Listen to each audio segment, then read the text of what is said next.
மாகி புத்தகத்தை தனதாக்கி மாயாஜாலம் மூலமா தன் தீய சக்தி படைய வரவழைச்சான். பல காலமா தீவுல வசிச்சுக்கிட்டு வந்தவங்கள அங்கிருந்து தம்யான் விரட்டி அடிச்சான்.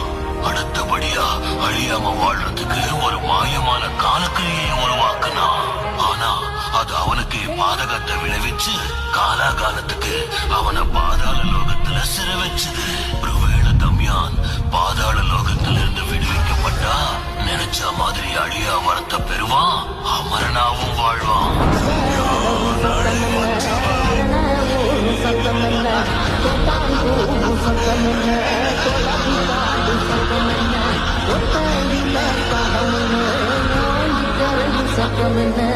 ஊழையிடும் நதியோட ஓயா கவல சத்தம்